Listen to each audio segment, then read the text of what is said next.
Sometimes, as we go through life, we master our experiences. Sometimes we don't.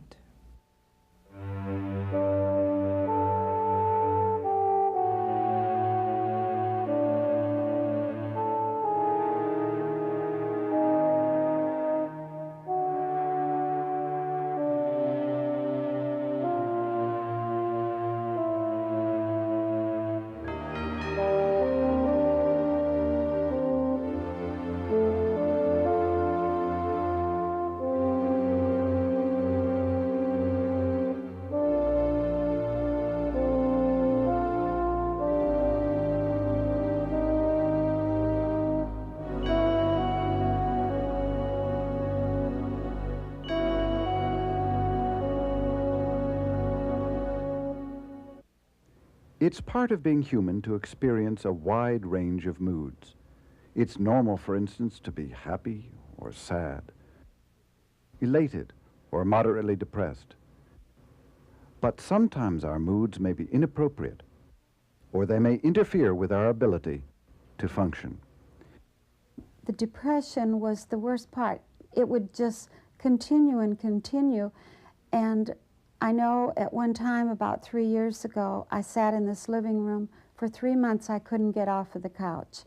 I couldn't go outside. I didn't want my neighbors to see me. I didn't want anyone to see me. I didn't want to dress up. I was afraid to go everywhere. And then I went through all that, and it was like, that's it. And it was like a eureka, and I felt like I was overcome by this energy force, and I thought, and it was like God, somebody had taken over and was driving. I just accelerated, and it was like I wasn't even holding onto the wheel. There was an energy, like an electricity, and I accelerated, and I was probably doing about 120 miles an hour, and it was a 2-lane highway, and I started to run cars off the road going head on, not backing off. I was waiting for them to veer out of the way. I mean, I was running them off the road. In this program, we will show what it feels like to have mood disorders and how they disrupt people's lives. The people we will meet represent the general population of such disorders.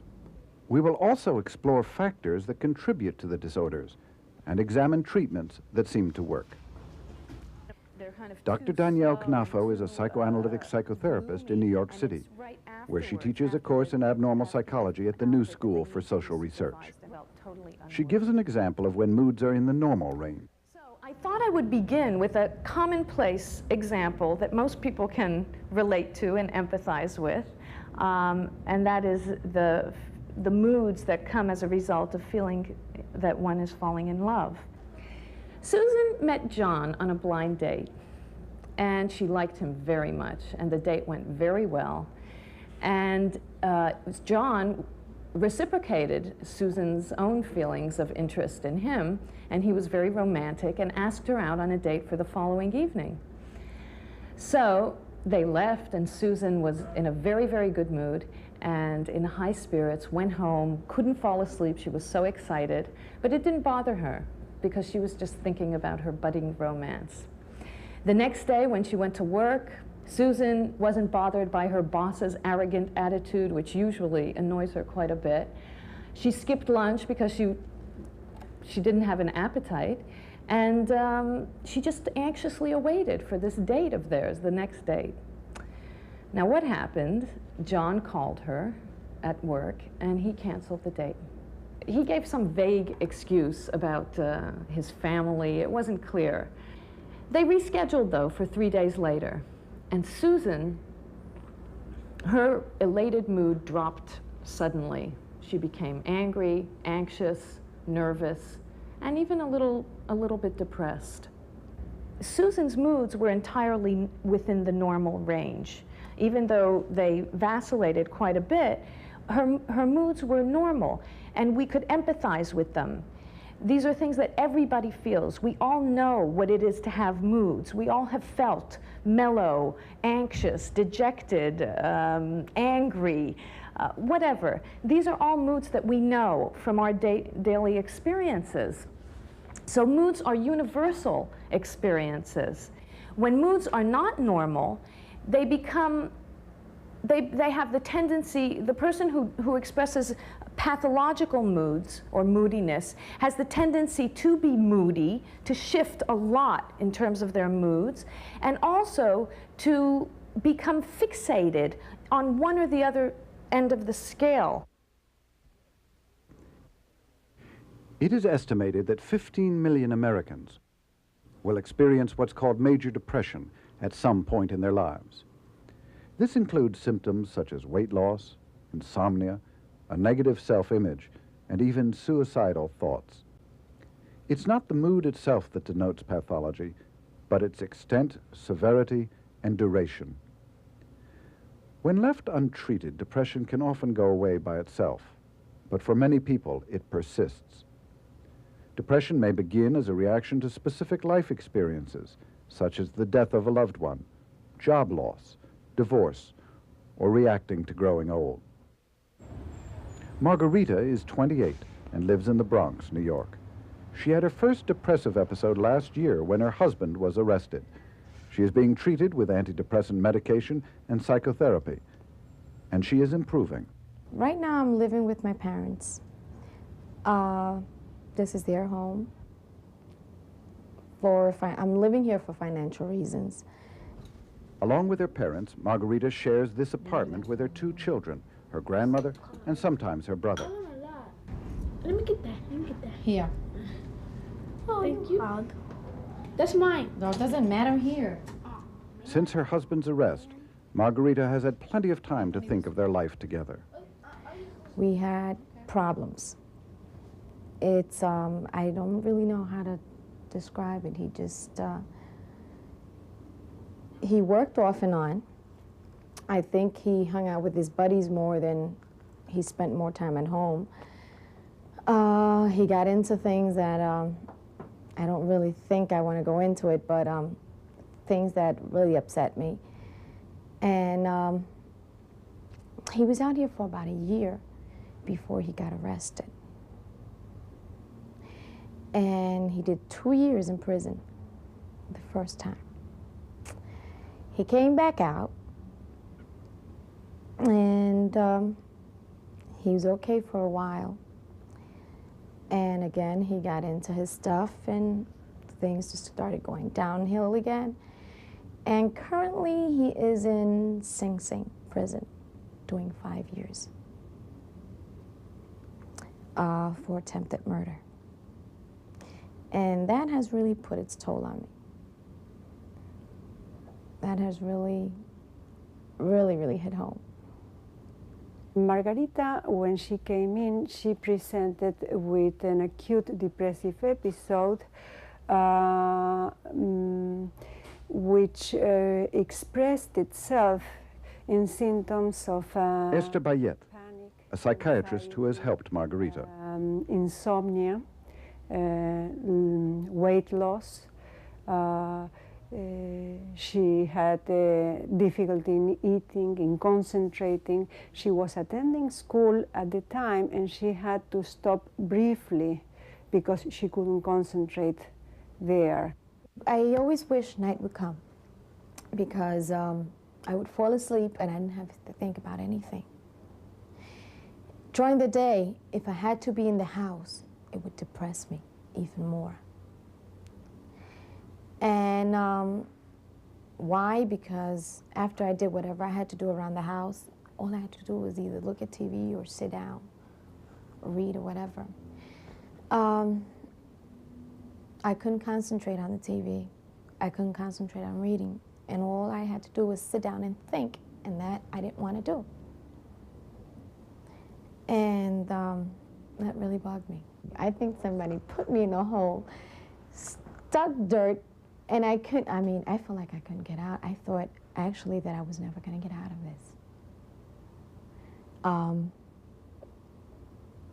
They kept telling me, well, the medication, this, that, and I kept saying, yeah, right, you're right, this is not going to work. I mean, I myself was also being negative, so, and I felt really, wow. I can't even describe it. It really felt bad. Phyllis is also being treated for major depression with medication and psychotherapy. But in all other respects, her life is radically different from Margarita's. She is 64 years old and lives in Peoria, Illinois. She began to experience devastating depressions in her 20s, but neither family members nor doctors recognized the symptoms. She was finally diagnosed 2 years ago. I would say that I am a middle-of-the-road person. I'm kind of traditional. I love to sew, I love to read, and I like to crochet. I used to wear the average shoe size and the average dress. I don't think of myself in any other way. Well, we've lived in this house 39 years. I thought we paid that. We did. Oh, that's good. Oh, that's our homestead thing. There's a water bill from Peoria. My husband is my friend. We'll be married 45 years in January. He's a wonderful man. I have given him a lot of problems in the years that we've been married. You won another $10 million. Oh, boy. Think so? You do that about every other day. All you have. During the 40 years Phyllis went undiagnosed, she went to many medical doctors and had countless tests looking for an answer to why she didn't feel right. And when I go in, he'd say, but you look so good, you know. I said, but I couldn't explain to him. And I felt guilty because I was taking his time up and there was nothing wrong with me, because I was told that over and over every day, you know, forget yourself, there's nothing wrong with you. And so finally, when it got worse and worse, I still insisted that there must be something that could help me. They put me Many on people with thyroid. major That depression seemed to initially help a think they little have only physical problems, so they seek help from a physician. And in fact, they may never get to a mental health practitioner at all. So it is not surprising that people like Phyllis can be confused about what's wrong with them.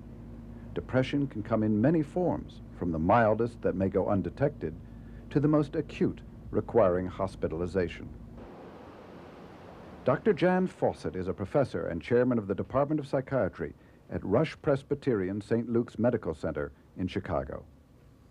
The milder forms of depression may be exemplified by a high executive who flies a corporate jet and who feels a lot of physical symptoms occurring over a period of time with a gradual onset, feels a sense of malaise, decreased energy, decreased enjoyment of life, but still goes on able to work and function as far as others are concerned, but as far as he's concerned, is only working at 30 or 40% of his usual capacity. This person may be very unhappy, their life may be very difficult for them, but others may not even notice. And many people are working and functioning in this state. This same person may respond to treatment and feel 1,000 times better once they're adequately treated. But to the outside world, people who don't know them, they may look exactly the same. That's the mildest form of the illness. In acute or severe depression, the psychomotor retardation is even more intensified. The person moves more slowly, speaks more slowly. Here, the person actively withdraws from social contacts. He doesn't want to be involved with other people, just wants to be left alone. During this, in severe depression also, the person can no longer function as well as they could. They find they have no motivation to work, to be involved in anything. Nothing seems worthwhile. The depression was the worst part. It would just continue and continue. And I know at one time, about 3 years ago, I sat in this living room. For 3 months, I couldn't get off of the couch. I couldn't go outside. I didn't want my neighbors to see me. I didn't want anyone to see me. I didn't want to dress up. I was afraid to go everywhere. And I think it was because I just felt like I was going to be this other person all the time, and that the real person, myself, would be trapped, and I'd never be known again. As bad as Phyllis's depression was, there are more severe forms. In psychotic depression, there is a break with reality. Here, the person experiences delusions, usually associated with guilt or self-blame. So you can see some of the things, they just become extreme forms of what we saw in the milder forms of depression. They may have hypochondriacal delusions about their bodies, that something is wrong with their bodies, that their brain is melting, that their heart has stopped, that they suffer from some kind of terminal disease like cancer or AIDS. Now, in the most pronounced form of depression, called depressive stupor, all of the previous symptoms are aggravated to the nth degree. Here, the person really does not respond to the outside world at all, just lies mutely in bed, and even has to be spoon-fed to be kept alive. In general, though, the subjective sense of the depressed person is that they're living life beneath a cloud. You feel lonely, tired. Sometimes you even wish you were not here. One person who experienced a very severe depression told me, he described it as though Hurricane Hugo had gone on inside of his head, and now he was left with the destruction of the hurricane. Another patient described her years of severe depression as living in a black hole, and really the whole time believing that she would never again see the light in that hole. And so that's really how depressives feel. Given the intensity of major depression and the sense of worthlessness and hopelessness that often accompany it, it's not surprising that suicidal impulses may occur. I went out and I sat in my swing on the porch. That was another place that was my safe place. And it was 3 o'clock in the morning. I knew that everyone was in the house because the air was on. I knew that if I sat there, I knew what I'd do next. All I had to do was to open the screen door into the garage, go in there, and because the air conditioning was on, no one would hear, I would start the car, and I would roll the windows up, and I would go to sleep, and I would never have to have that pain again, because I wasn't worthy to live. I wasn't a good wife, a good mother. I wasn't a good sister, a good niece. I wasn't a good daughter. I wasn't good anything. I was terrible. And I didn't want anyone else to have to stay with me. I thought, I can't live if everybody goes away from me. I don't want to. I thought, Lord, you just have to understand, because I can't do it anymore. I can't come back and come back down here again. I don't want to ever again. I got up and I went to the door. My husband opened the back door and he said, something just told me that I should come and get you. I said, let me go, Eddie. I don't want you to be my husband. I don't want to ruin your life anymore. Just let me go. He put his arms around me. We sat there on that porch till morning. He took me to the doctors, and they took me to a psychiatrist that day. They're in tremendous pain, and they're also hopeless that anything will take the pain away. It's like being tortured and seeing no way to get out of the torture, no way to end the pain. And that's when people not only consider suicide, but actually suicide seems like a merciful exit for them, a way to get out of what seems to be just a no-exit situation of pain. It is not only depressed people who suffer with this disorder. Their loved ones are affected as well. Jan, Phyllis's youngest daughter, remembers what it was like to grow up with a depressed mother. I'd really reached the point where I was tired of it all. You want to kill yourself, kill yourself. You want to, run out in the middle of the street, do it. I don't want to hear it anymore. You've got problems, you've never dealt with them.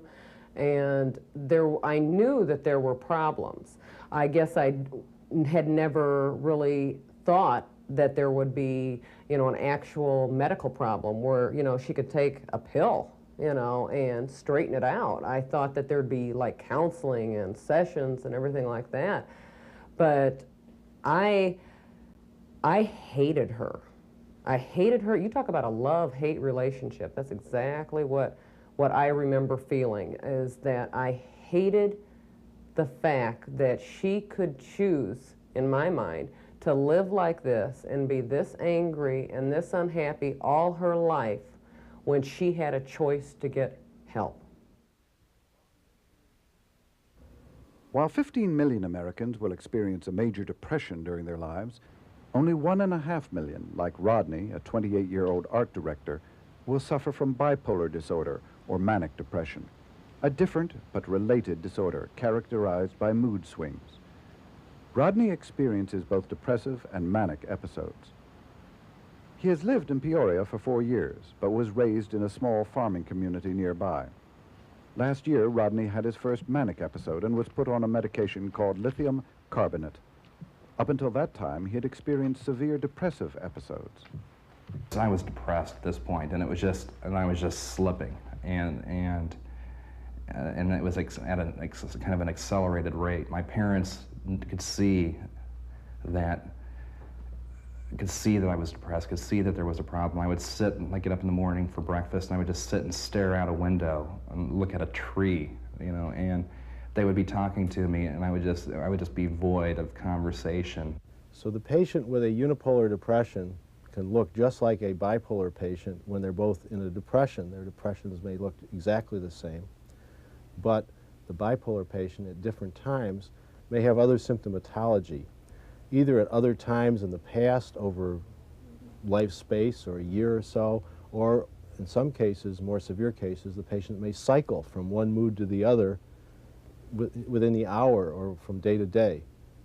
So the bipolar patient has a much more complicated illness with changes in mood as opposed to the unipolar patient that may have just recurrent depressive episodes.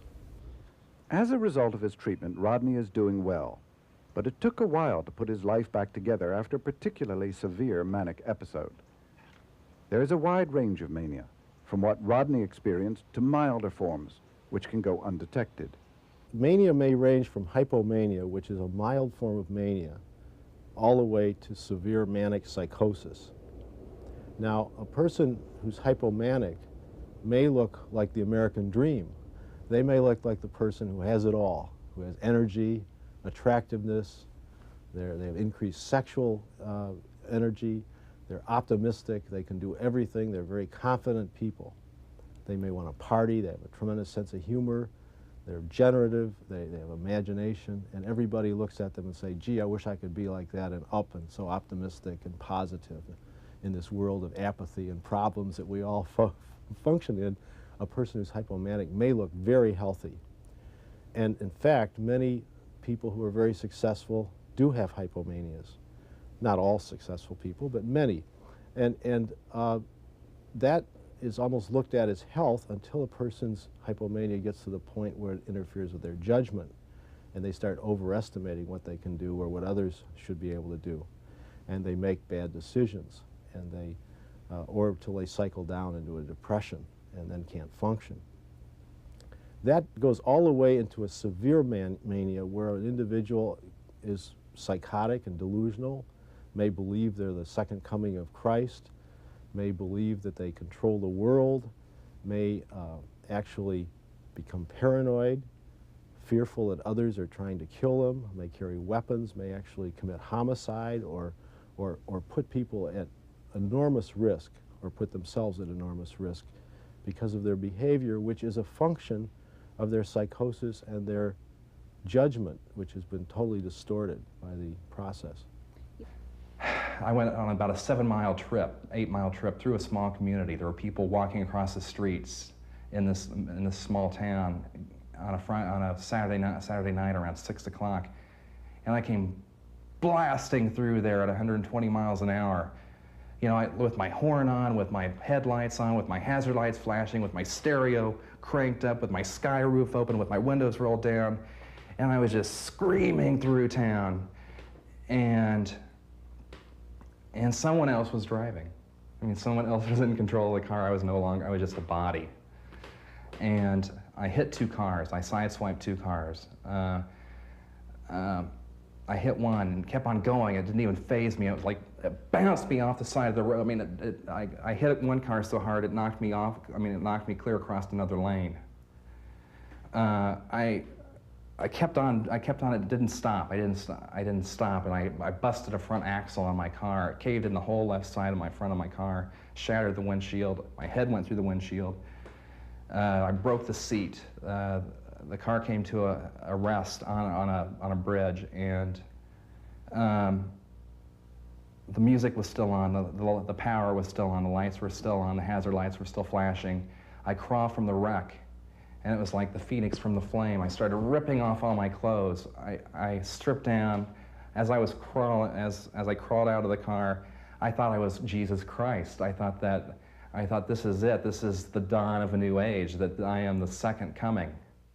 Well, Rodney showed a rather extreme form of the illness. He described on the tape that I saw driving his car at 120 miles an hour on windy roads, driving through a small town at that speed, which obviously could kill other people or seriously kill or hurt himself. There's just no limit to what this illness could have done in his state. As he describes it, eventually his car crashed. He climbed out of the wreckage, stripped off his clothes, thought he was the second coming of Christ, and began jumping up and down and preaching in the road in the face of traffic, you know, terrifying people because of his behavior. He was delusional. He was in a very extreme form of the illness. I'm sure he looked like a raving maniac to people who saw him, and yet he was in an extreme form of mania, and when he was describing it, he was back to his normal state, which shows the contrast between how sick a person can be with mania and how well they can be when their illness is under control and treated adequately. Just as there are various types of mood disorders, there are various causal factors. We'll discuss bipolar disorder in a little while. First, we discuss major depression. There are various theories about the factors that contribute to depression. Sigmund Freud, for instance, postulated that depression occurs when someone is in conflict about angry or hostile feelings. Unable to accept and to express the anger, the person turns it inward. So to explain Dr. Knafo talks about Freud's theory as it applies to major depression. Freud asserted that any relationship of consequence, of necessity, is an ambivalent one, involving both hate feelings and loved feelings. And the depressive person can be thought of as someone who has difficulty with the hostile side of their ambivalent feelings towards the loved one. The relationship is very important to the depressed person, but they have difficulty expressing both sides of their feelings.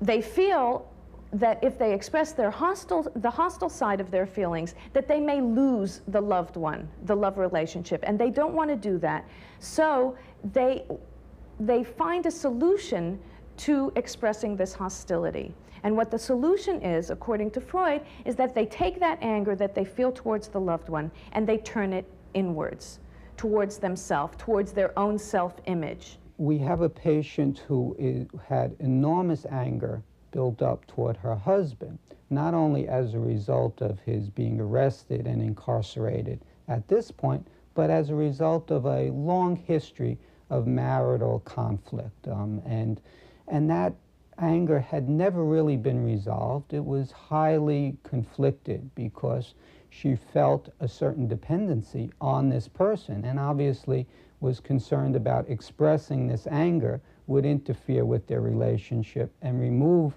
this person who she had become quite dependent on.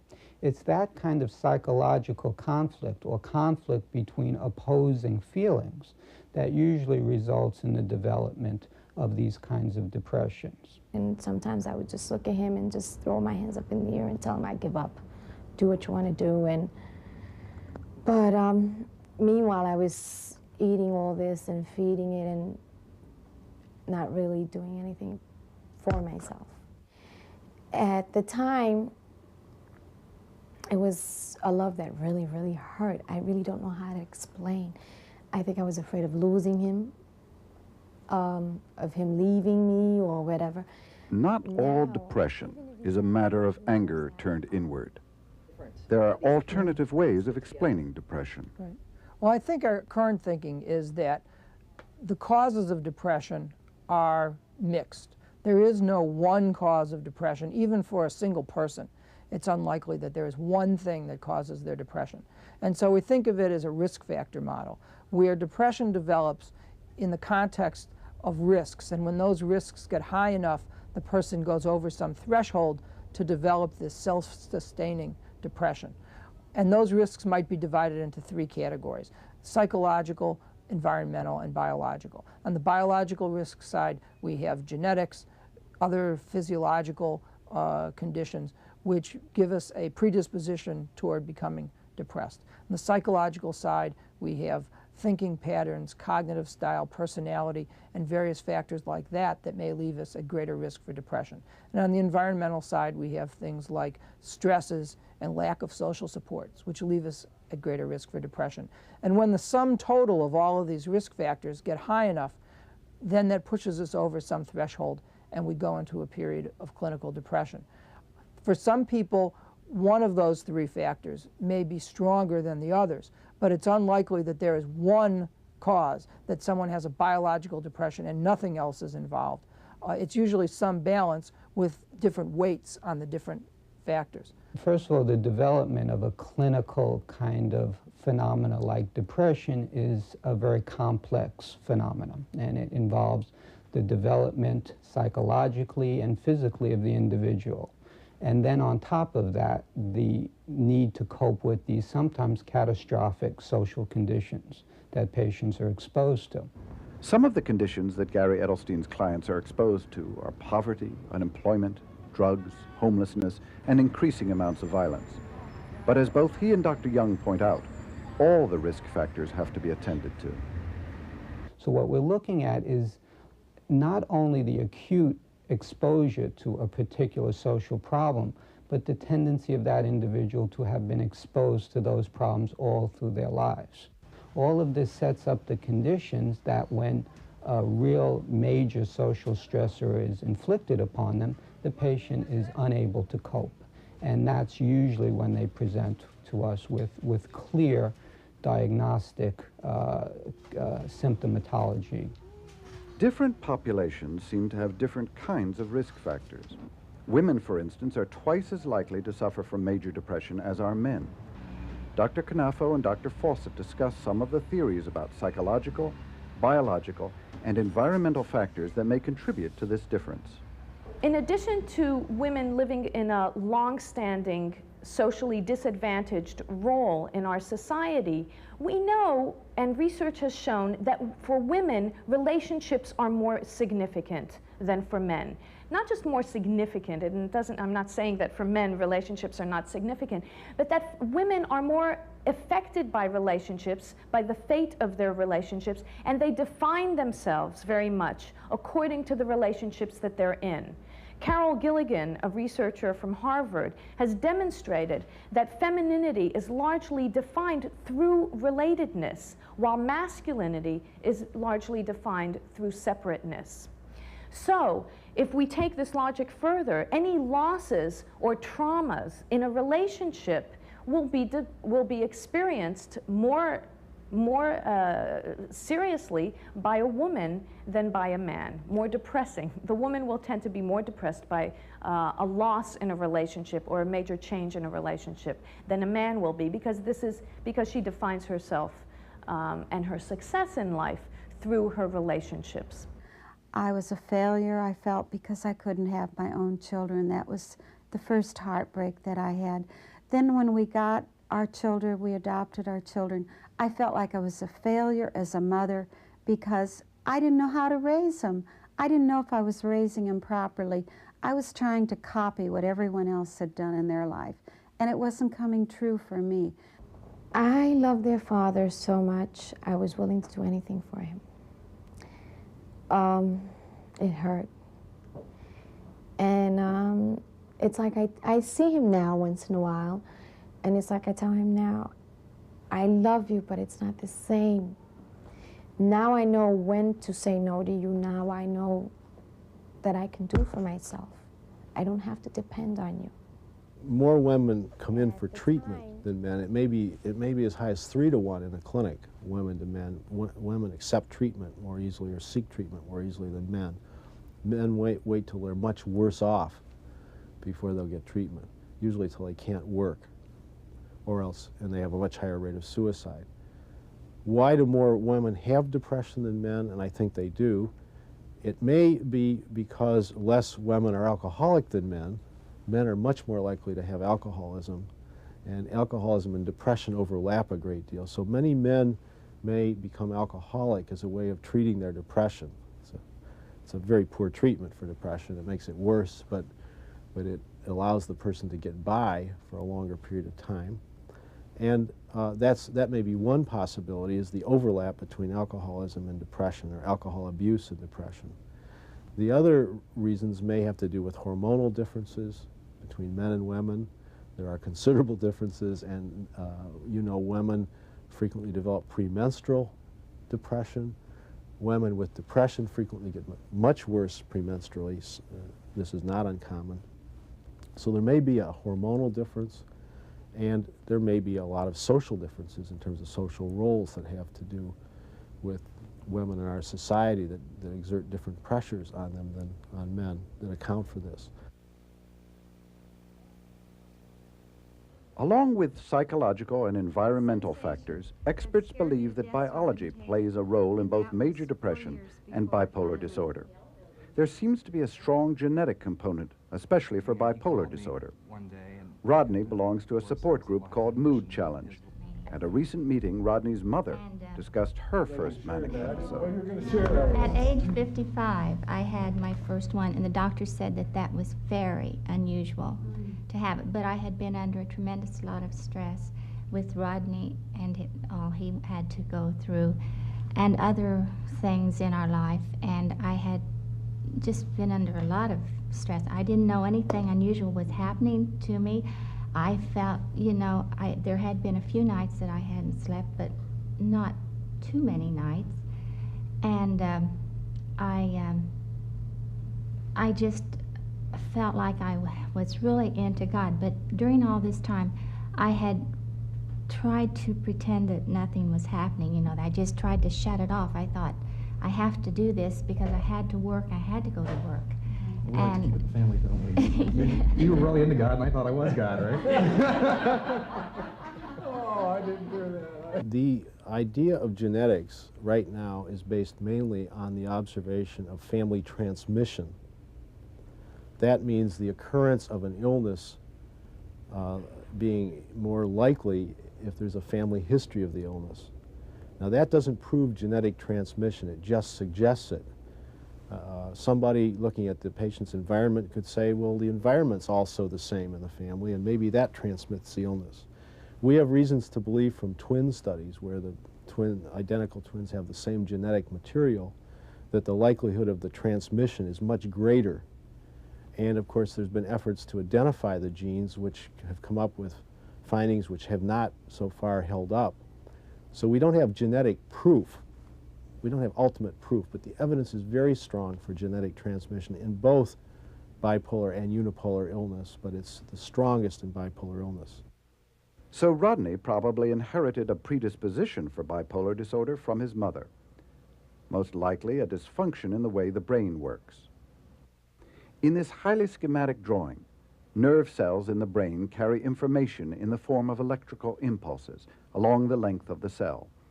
For the impulse to cross the synapse, the space between the cells, a chemical called a neurotransmitter must be released into the synapse. The neurotransmitters move across the space and lock into specific receptor sites on the next cell. That's normal brain function. The theories of mood disorders, that includes both depression and mania, are dominated today in today's knowledge base by our knowledge of neurotransmitter function in the brain. So, in major depression, a person may not have enough neurotransmitter at the synapse. In a person who is manic, there may be too much neurotransmitter at the synapse. Summing up, there is no single cause of major depression or bipolar disorder. There are various contributing factors. 1, there may be deep-rooted unconscious conflicts. 2, On the biological level, a deficit of neurotransmitters may result in depression, while an excess may produce manic states. 3, there is strong evidence that some mood disorders, especially bipolar illness, may be genetically transmitted from one generation to another. And 4, some depressions may come as a reaction to life events, so environmental factors must be considered. Unemployment, illness, or the death of a loved one may lead to depression. All or some of these factors may be involved, and it is important to assess each person individually to determine what the causes are and what treatments will be most effective. Some people with major depression aren't treated because the episode runs its course, they aren't properly diagnosed, or they just don't seek help. For the rest, there are two general forms of treatment: psychotherapy and medication. Phyllis received both.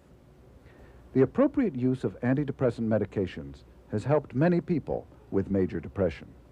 The treatment for depression would be a medication which would increase the availability of certain neurotransmitters, perhaps norepinephrine, perhaps serotonin.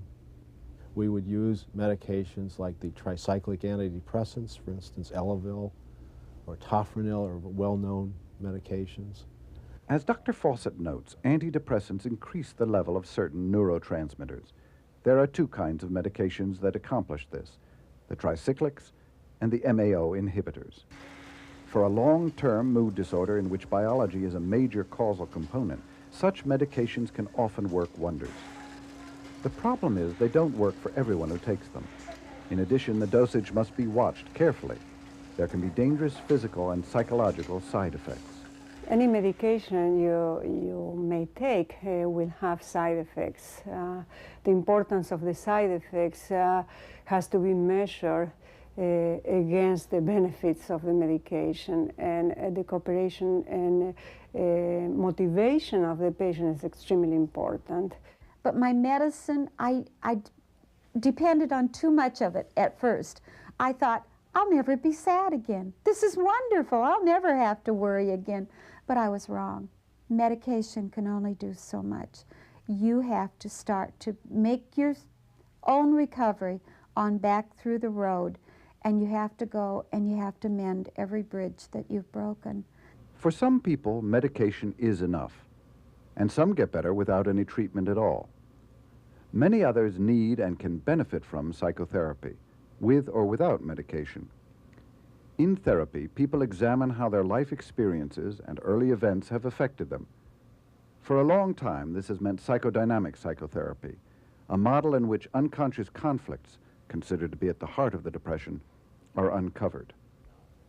At Soundview Clinic, where Dr. Bayet is the medical director, Margarita is being treated by Gary Edelstein, who uses psychodynamic principles. I would say that depression was really not only the anger turned inward, but it was the result of the conflict between her anger, her aggression toward the husband, and also her conflicting need, affection, and dependency on the husband.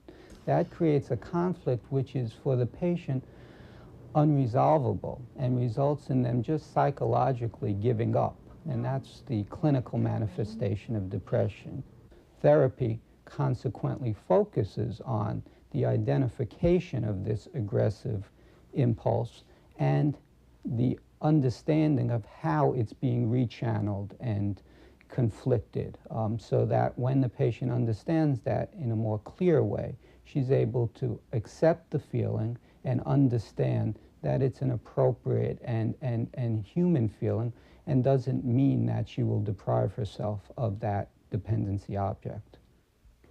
Today, in addition to psychodynamic psychotherapy, there are some new short-term psychotherapies available. Right, and different individuals need different mixes and even different types of psychotherapy. We talk about psychotherapy as if it's one thing, but there are many different types of psychotherapy.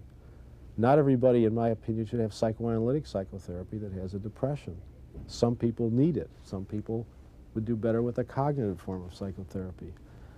I think it takes some expert judgment to decide what a person needs, and anyone who evaluates people with depression should be familiar with all the different types of therapy available and make a decision on an individual basis what a patient needs in each case.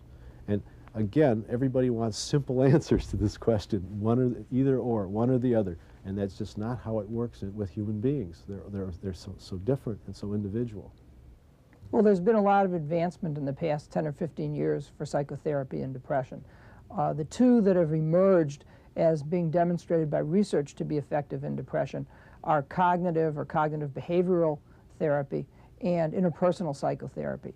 Those are both types of therapy which were, at least originally, specifically developed for depression and were specifically developed to work in a prescribed period of time, usually 2 to 3 months. The theory of cognitive therapy is that our feelings and our behaviors are to a large extent determined by the way we think about things. So, for example, if someone criticizes something I say, and then I might ask you, well, how am I going to feel when that happens? It's almost impossible to answer that question without knowing what I think about having been criticized.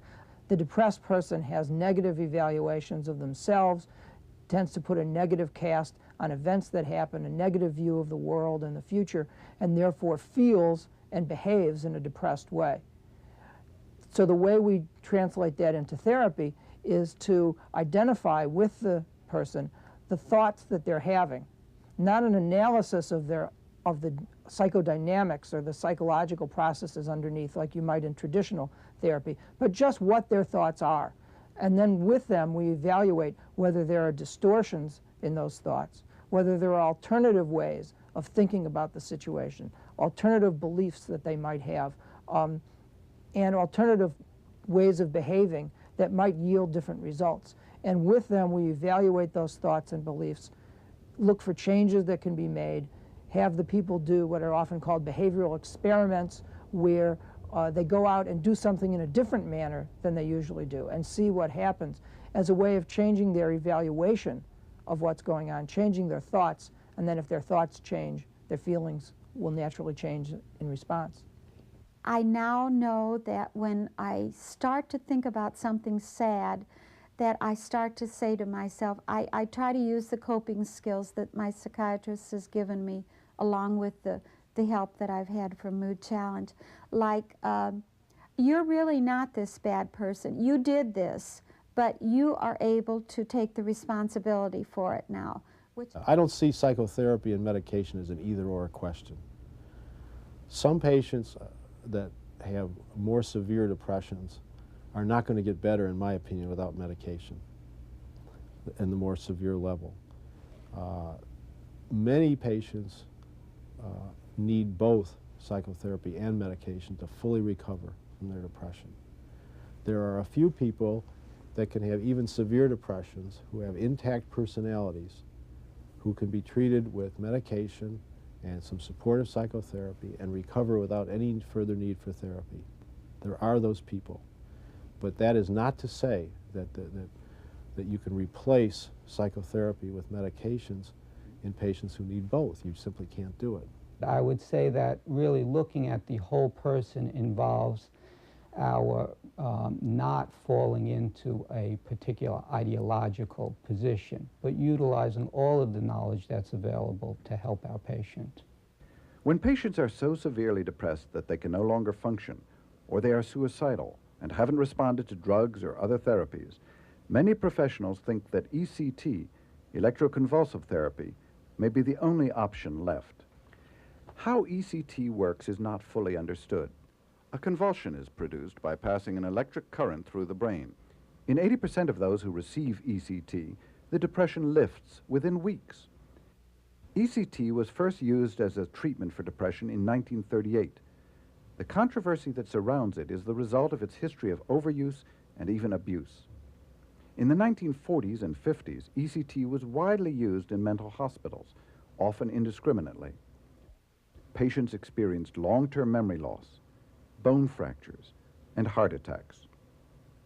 In the 1960s and 70s, ECT fell out of favor, replaced by psychoactive drugs.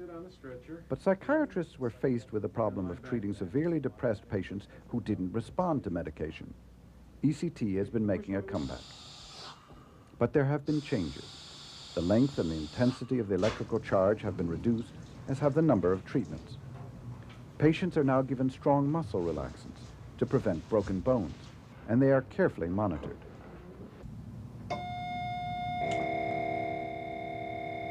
In spite of these changes, there remain critics who think that the possibility of long-term memory loss is a high price to pay for the relief of severe depression. The percentage of people with major depression who require ECT is very small. For the majority, psychotherapy and medication prove effective. For bipolar disorder, the same is true. Here, treatment usually involves the administration of the drug lithium carbonate and some form of psychotherapy. The patient who has manic depressive illness, as far as we know, has it for life. Like diabetes or any other metabolic illness that's genetic, they have it for life, which means they could have an episode anytime during their lifetime if they're unprotected. There is protection to prevent episodes in the vast majority of cases, and the most standard protection is lithium carbonate, although there are other new medications we have for patients who aren't protected by lithium carbonate. I think the quality of my life today has never been, it's never been any better. You know, looking back, like even a year ago, I was unemployed. I didn't know what I was going to be doing, and it has just kind of evolved. I'm spiraling up, and it just has worked out great. I'm managing my my illness. You know, with lithium, I take 1,200 milligrams a day. The likelihood of recurrence with just average treatment, when I say average treatment, that includes people who don't take their medicine, the 5-year risk of recurrence is close to 80% in this illness. For those who take their medication as prescribed, only 20 to 30% will have a recurrence over a 2-year period. But even with medication, psychotherapy may be an important part of their overall treatment. Dr. Knafo relates the history of Lester, a bipolar patient. He had a long history of depression, but he also had had several manic episodes for which he had been hospitalized. So here he was hospitalized this time. He was about the age that his father was when the father had committed suicide. In the hospital, Lester was treated with lithium carbonate and participated in psychodynamic psychotherapy with Dr. Knafo. A lot of work had to be done in terms of separating Lester's identity from that of his father's, and also in allowing him to mourn the death of his father. Apparently in his family, emotions were not tolerated, so he was never allowed to grieve his father's death. Eventually, Lester responded to the treatment, moved out of the hospital, and back into society. In addition to medication and psychotherapy, self-help groups like Mood Challenge in Peoria can offer social support to those who are coping with mood disorders. What you have to remember is that the illness, it affects different people differently. Like just because you have certain sensations and the illness affects you a certain way doesn't mean that it affects other people the same way. We tend to do that. We tend to tunnel vision from our viewpoint. Right, exactly. Rod's mania may have been entirely different than mine. Right. But the music and the lights, there's a lot of similarities, Don. I'm sorry. There's a lot of similarities, I think, from just talking with you about yours. Yeah. My son, unfortunately, isn't in as good a shape as Rod's or you. He's still struggling with trying to get this under control. And right at this moment, he's in a depressed state. He's functioning, going to work, but that's all he's doing. He comes home from work and goes to bed. The other members of the group have been through what I've been through. They know what I'm feeling. They know the questions that I face about the medication, about treatments, about reestablishing my life in the community. Because a majority of them have been there, and you just can't get that anyplace else. We have talked about 2 types of mood disorders, major depression and bipolar disorder. For both categories, the episodes can range from mild to severe. When mild, other people wouldn't know that there is anything wrong. When severe, total incapacitation can occur. There are many theories about what causes depression and manic depression. One-dimensional explanations are inadequate. We must evaluate risk factors, psychological, biological, and environmental, and the complex ways they interact, and then assess each person individually to determine which treatment or treatments would be the most beneficial. The bad news is that 1 in 10 Americans will experience a mood disorder. The good news is that in most cases, mood disorders can be successfully treated. Whoa. Whoa. Night and day. That's a real easy way of saying that before we lived in darkness and now we live in light. Is a real easy way of saying that. Because it's like, okay, it's like this is, once there's a name, once there's a label, it's like, okay, it's not me, it's not her, you know, and you can let it go. You don't have to dwell on, you know, what could have been, what should have been, and it's kind of like a catharsis in the cocoon. It's like, okay, we're free. She's happy. I mean, I could never disagree with her at all, and now I can disagree with her, tell her I disagree with her, and she still likes me. It's like, all right, you know, this is I think I'll keep her, you know, stick around. Oh, I do a number of things. I guess it just when the mood strikes, and it's not the mood disorder, you know. You know, it's I like to. Just 2 weeks ago, I went scuba diving down my parents' lake, and really did my first open water dive there, and that was a great experience. You know, and then I like to bicycle ride, and I'm involved in competitive volleyball at the Y, and I mean that usually carries over for about 9 months. It's going to be starting up again shortly, and I'm excited about that. I love life. I mean, I have such a positive outlook. I can't think of anything I don't like to do. I mean, if I haven't done it, I'll try it, you know? Right.